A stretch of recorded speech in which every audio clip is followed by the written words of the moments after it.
Assalamualaikum warahmatullahi wabarakatuh. Pemirsa, kasus pembunuhan di Tembolopi yang menggegerkan warga sekitar. Informasi selengkapnya dapat Anda saksikan sesaat lagi dalam Apa Kabar Pare-Pare untuk edisi kali ini. Bersama saya Jauhar Manikam. Dan saya Uswatun Hasanah. Berikut Apa Kabar Pare-Pare selengkapnya.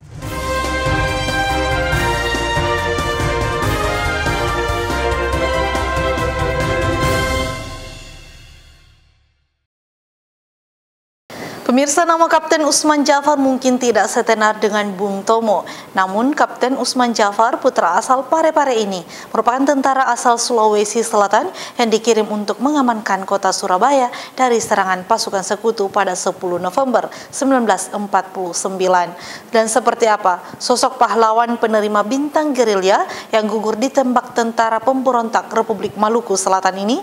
Berikut informasinya. Inilah potret Kapten Usman Jafar, warga Jalan Daeng Parani, Kota Pare-Pare, Sulawesi Selatan. Sebelum mengangkat senjata untuk kemerdekaan Republik Indonesia, beliau juga pernah mengabdikan diri untuk mengajar di salah satu sekolah rakyat di sekitar wilayah Pelabuhan Pare-Pare. Namun, jiwa patriotismenya terpanggil dan akhirnya tergabung dengan tentara pelajar. Dengan menguasai 7 bahasa asing, karir militer Usman Jafar terbilang sangat cemerlang. Hingga pada akhirnya bersama Kapten Hertasning, ia diutus memimpin pasukan untuk membantu Bung Tomo mempertahankan kota Surabaya dari serangan pasukan sekutu yang puncaknya terjadi pada 10 November 1949 silam. Usman Jafar gugur tertembak di kantornya di Panaikang oleh tentara pemberontak Republik Maluku Selatan pimpinan Somokil pada Agustus 1950. Sebelum tewas tertembak oleh tentara pemberontak, Usman Jafar sudah mendapat firasat dan menyuruh adik serta anak buahnya untuk menyelamatkan diri. Jasad Usman Jafar menjadi yang pertama dikebumikan di TMP Panaikang, tempatnya berkantor. Beliau itu ikut berjuang di Surabaya dengan gelaran pamannya Rahmah, Amanah Rahmah. Dia dipanggil Amanah Rahmah karena dia adalah paman dari Rahmah yang tertua dari sepupu kami. Sepupu kami yang tertua itu adalah Rahmah. Jadi dia berjuang di Surabaya di 10 November tahun 1945. Itu ceritanya kok bisa sampai ke Surabaya, Pak? Awalnya beliau itu sebetulnya seorang guru. Guru, dia mengajar di depan pariwisata. Dulu ada situ ya pariwisata sekolah rakyat. Beliau itu akhirnya ada namanya tentara pelajar. Ya, tentara pelajar khusus juang Sulawesi Selatan. Dia mengajar di sana, kemudian ikut berperang di Surabaya. Dia sosok pahlawan dengan adanya bintang gerilya. Dia yang pertama itu di Panaikang, dikuburkan di Panaikang. Dia meninggal dikuburkan di kantornya. Di Jalan Usman Jafar yang di Makassar. Dia dikuburkan di sana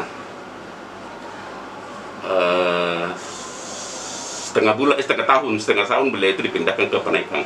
Pertama dipindahkan situ, pindahkan juga ke Meselan dengan Walter Mongisiri.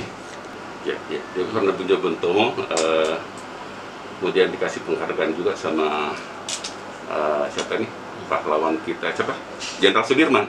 Dan kan ada dokumentasinya yang di rumah dia ada itu. Dia berjuang, kita ada tanda gerilyanya. Dia sosok kapten bersama Andi Matalata, Kawilarang, ya ada foto di Kawilarang di Matalata. Dia menguasai 7 bahasa asing. Dia meninggal itu diserang di kantornya di waktu kembali ke Makassar. Selain mendapatkan bintang jasa dan bintang gerilya, nama Usman Jafar diabadikan di salah satu ruas jalan di kota Pare-Pare dan kota Makassar. Erwin, TV Peduli mengabarkan. Pemirsa, kita beralih ke informasi berikutnya. Seorang wanita berusia 17 tahun ditemukan tidak bernyawa bersimbah darah di sekitar Jalan M. Amin, Tembok Lopie. Kejadian ini menggegerkan warga sekitar karena di tubuh korban ditemukan sejumlah luka sayatan dan beberapa tusukan benda tajam. Penemuan mayat ini sempat membuat kaget warga. Lantaran sebelumnya pada pukul 19.30 waktu Indonesia Tengah, terdengar teriakan orang yang sedang cekcok di lokasi tersebut. Namun pada pukul 20, korban akhirnya ditemukan bersimbah darah di sebuah lorong kecil di Jalan Guru Muhammad Amin, Kelurahan Ujung Baru, Kecamatan Soreang, Kota Parepare, Sulawesi Selatan pada Rabu malam kemarin. Mayat wanita muda ini diketahui bernama Selvi, berumur 17 tahun, warga Jalan Sawi, Kelurahan Ujung Baru. Dari pengakuan om korban, Selvi terakhir diketahui keluar bersama suaminya serta adik korban menggunakan sepeda motor, hingga dugaan sementara Selvi dibunuh oleh suaminya sendiri, sementara motor korban juga tidak ditemukan di lokasi kejadian.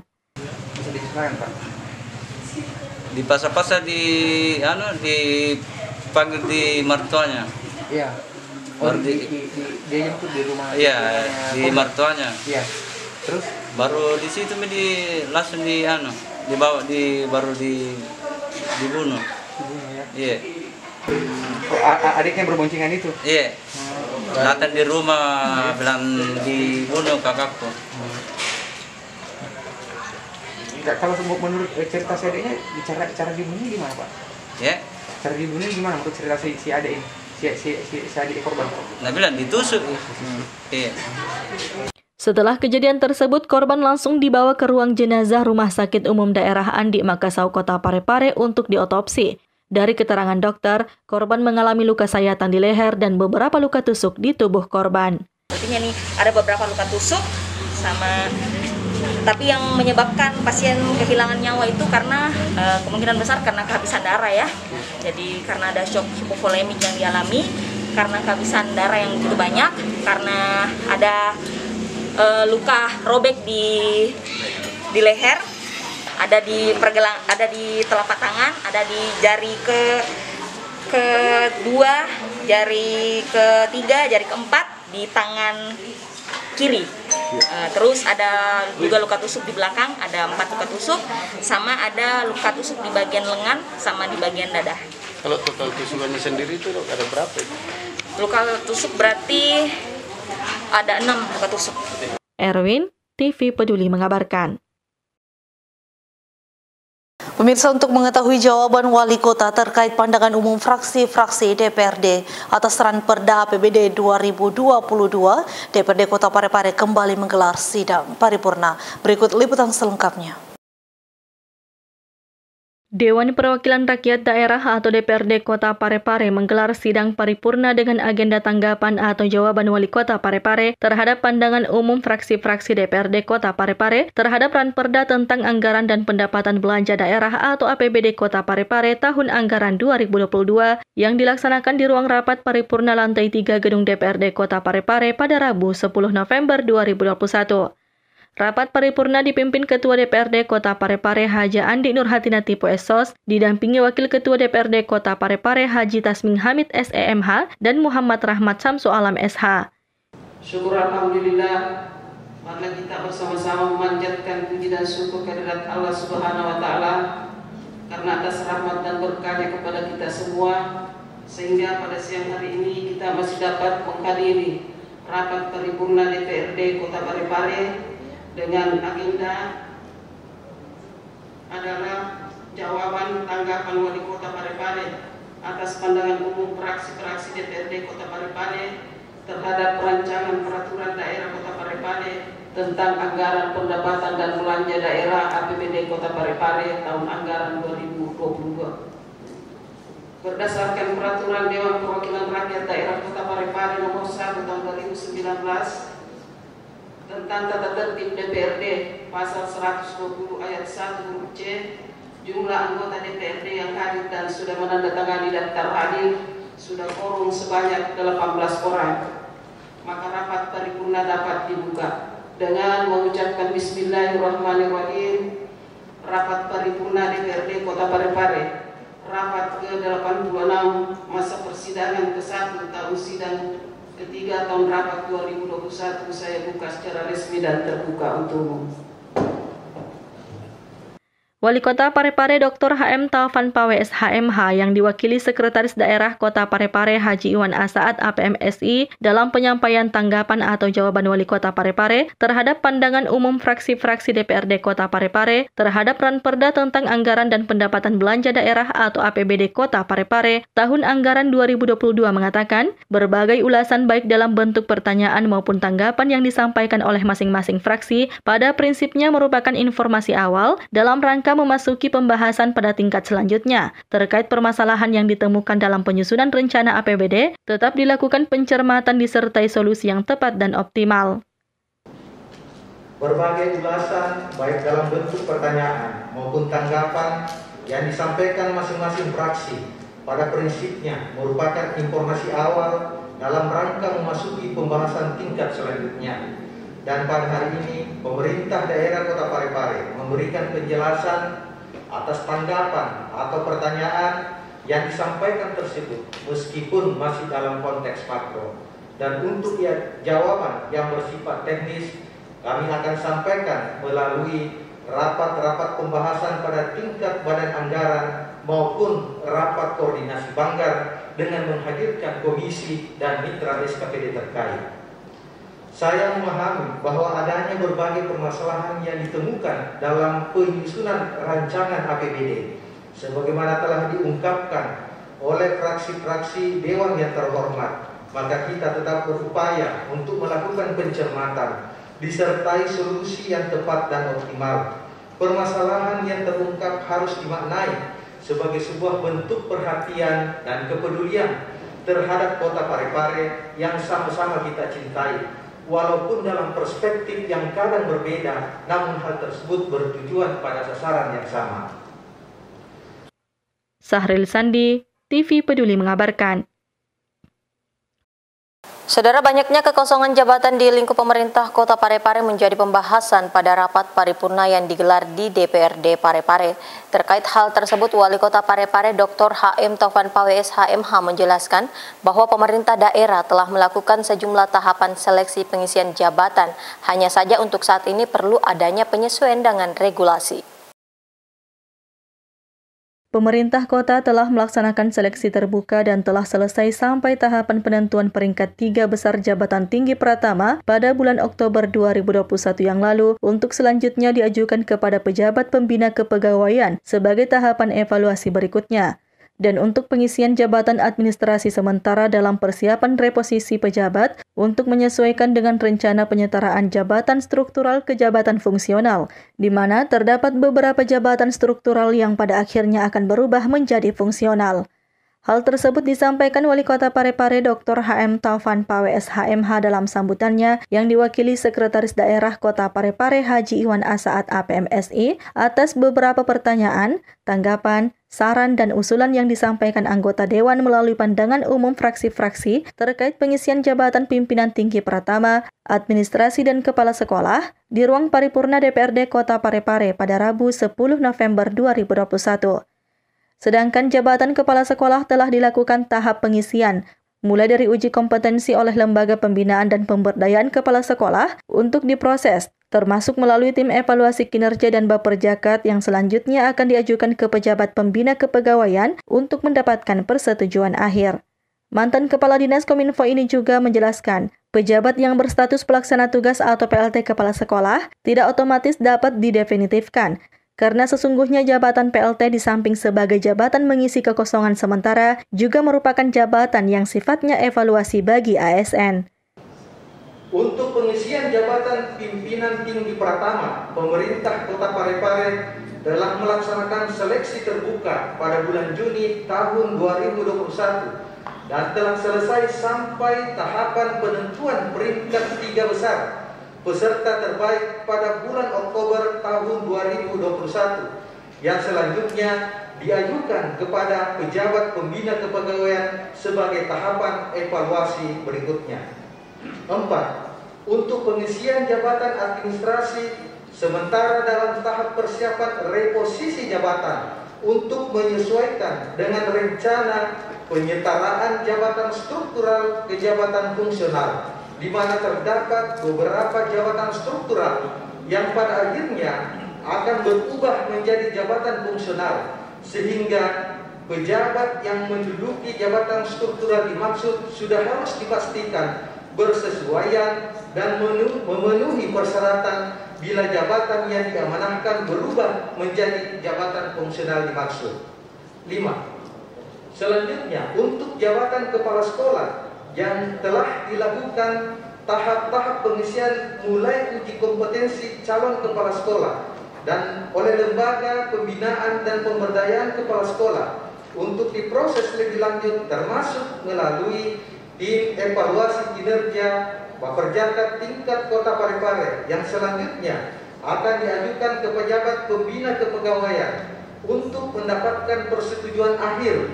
Walaupun kami sampaikan pada kesempatan ini bahwa pejabat yang berstatus PLT kepala sekolah tidak otomatis dapat didefinitifkan, karena sesungguhnya jabatan PLT di samping sebagai jabatan mengisi kekosongan sementara juga merupakan jabatan yang sifatnya evaluasi bagi ASN dimaksud apakah cocok dan pantas mendudukinya secara definitif. 6. Sesuai surat edaran nomor 2/SE/angka Romawi 7/2019 tentang kewenangan pelaksana harian dan pelaksana tugas dalam aspek kepegawaian pada angka 3 huruf B bahwa pegawai negeri sipil yang ditunjuk sebagai pelaksana tugas melaksanakan tugasnya untuk paling lama 3 bulan dan dapat diperpanjang paling lama 3 bulan. Olehnya itu, pelaksana tugas setiap 3 bulan mandatnya diperpanjang selama belum ada pejabat definitif, dan hal ini telah dikonsultasikan dengan Badan Kepegawaian Negara. Sahril Sandi, TV Peduli mengabarkan. Pemirsa, untuk meningkatkan dan mengoptimalkan pengelolaan zakat, pemerintah Kota Parepare menyelenggarakan pelatihan pengelolaan zakat yang bekerja sama dengan Basnas Parepare. Pemerintah kota melalui bagian kesejahteraan rakyat menggelar pelatihan pengelolaan zakat, infak, dan sedekah di Hotel Kenari baru-baru ini. Pelatihan yang dibuka langsung Sekretaris Daerah Haji Iwan A saat ini menghadirkan sejumlah pemateri, salah satunya Ketua Lazismu Parepare Haja Erna Rashid Taufan. Haji Iwan A saat mengatakan, pelatihan yang dilakukan pemerintah kota bekerja sama dengan Basnas Parepare untuk meningkatkan dan mengoptimalkan pengelolaan zakat dengan tahap awal memberikan edukasi dan pemahaman di kalangan aparatur sipil negara atau ASN. Selain itu, dengan pelatihan ini, model-model penyaluran zakat akan lebih transparan dibanding dengan yang dilakukan sebelumnya karena mengikuti perkembangan zaman. Jadi ini adalah kegiatan yang dilakukan pemerintah daerah bekerjasama dengan Basnas Kota Parepare untuk meningkatkan, mengoptimalkan pengelolaan zakat yang ada di Kota Parepare. Yang tahap awal ini kita memberikan edukasi dan pemahaman di kalangan aparatur sipil negara, yang hari ini adalah bagian daripada tindak lanjut peraturan daerah Kota Parepare terkait dengan pengelolaan zakat. Kita berharap dengan hadirnya perda dan peraturan-peraturan lainnya, bukan ada pemahaman memaksa terkait dengan zakat itu, tapi sebaik apapun itu, kesadaran yang harus dihadirkan untuk melakukan zakat, bersedekah, kemudian berinfak sebagai bagian daripada kewajiban umat muslim yang tidak sentuh di kalangan aparatur sipil negara. Selanjutnya nanti penyalurannya dilakukan secara transparan sehingga model-model yang dilakukan itu berbeda dengan model yang sebelumnya karena mengikuti perkembangan zaman kekinian. Saya kira begitu. Sementara itu, Ketua Lazismu Parepare Haja Erna Rashid Taufan dalam materinya menekankan bahwa bersedekah harus mendahulukan keikhlasan.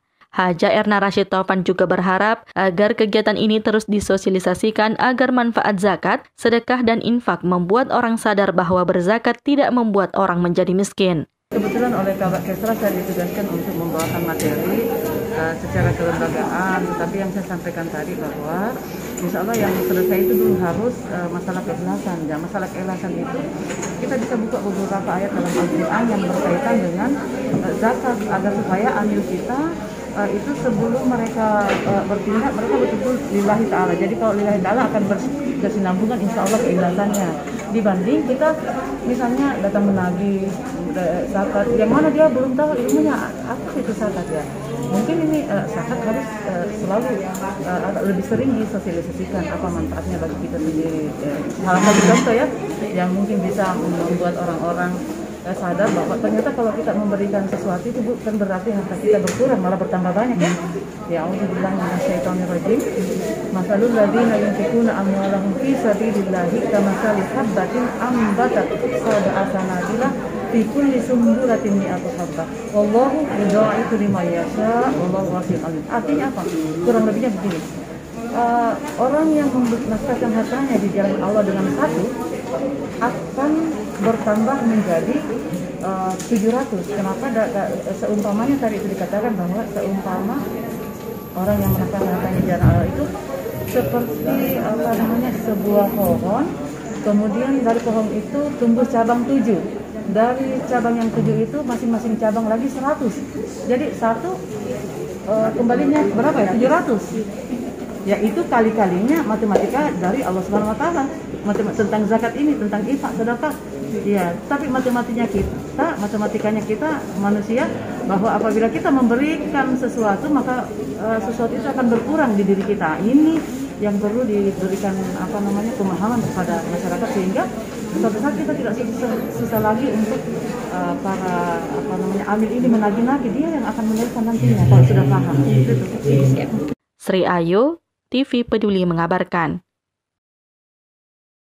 Saudara Rektor ITBH Profesor Dr. Insinyur Ansar Suyuti kini mulai melakukan sejumlah lompatan untuk mengoperasionalkan perguruan tinggi yang digagas oleh Wali Kota Parepare Dr. HM Taufan Pawe SHMH. Salah satunya membuka pendaftaran mahasiswa untuk kuota 300 orang dengan 3 program studi.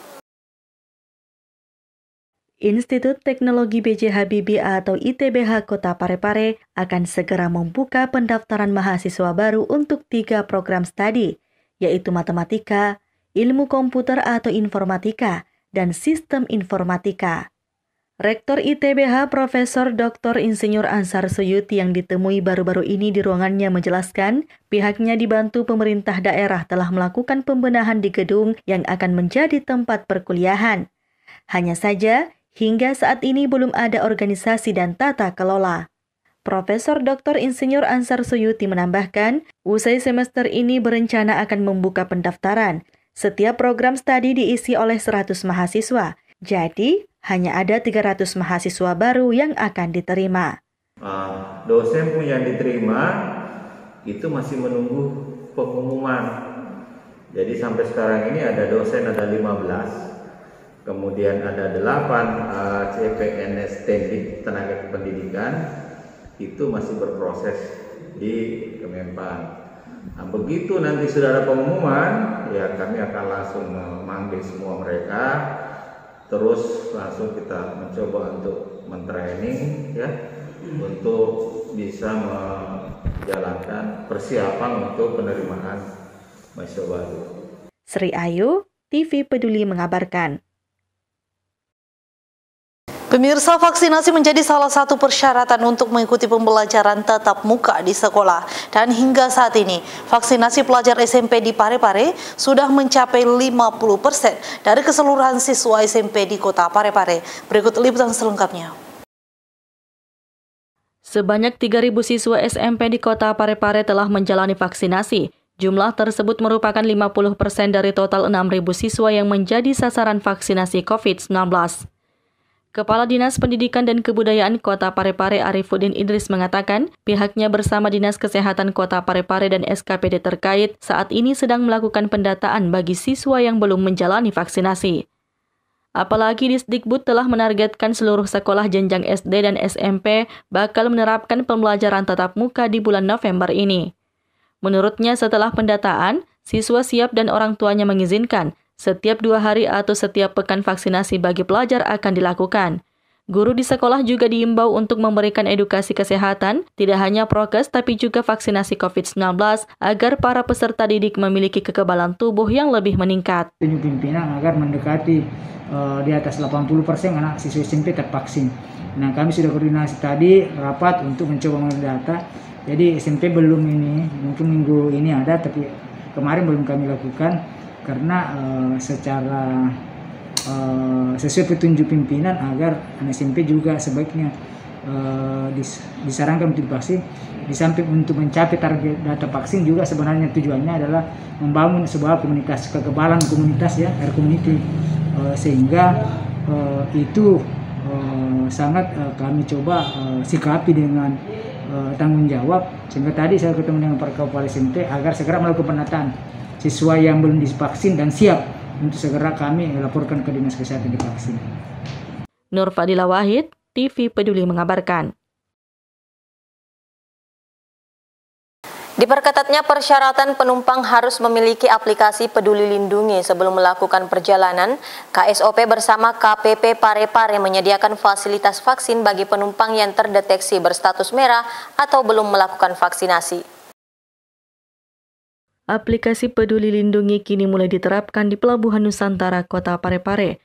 Namun beberapa hal untuk adaptasi aplikasi tersebut menjadi kendala untuk beberapa calon penumpang khususnya lansia. Jika tak mempunyai Android, petugas akan membantu calon penumpang agar bisa terverifikasi pada aplikasi. Kemudian jika dinyatakan sehat atau telah tervaksin, calon penumpang bisa melanjutkan kembali aktivitas perjalanan transportasi lautnya. Dalam pengaplikasian Peduli Lindungi, semua pelaku perjalanan akan terdeteksi. Jika berstatus hijau, artinya calon penumpang telah menjalani vaksinasi dosis kedua.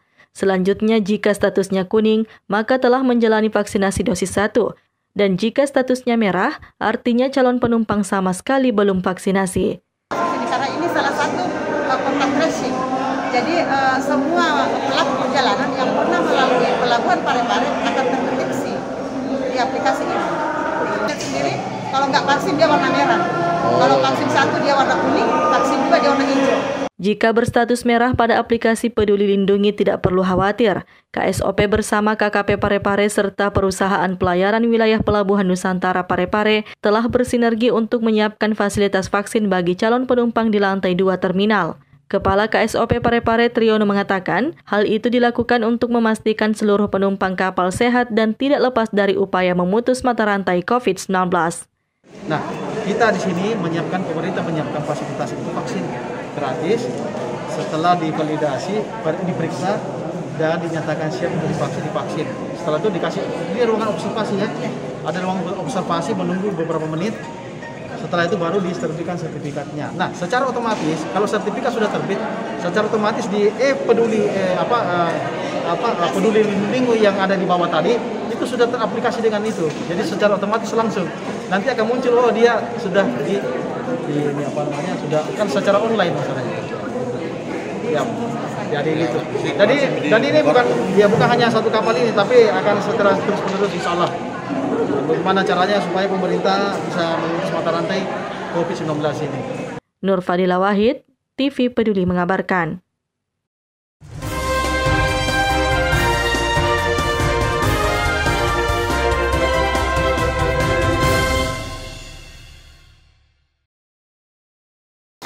Pemirsa, informasi tadi sekaligus menutup perjumpaan kita kali ini. Saya Uswatun Hasanah. Saya Jauhar Manika mewakili segenap kru yang bertugas mengucapkan terima kasih atas kebersamaan Anda dan sampai jumpa.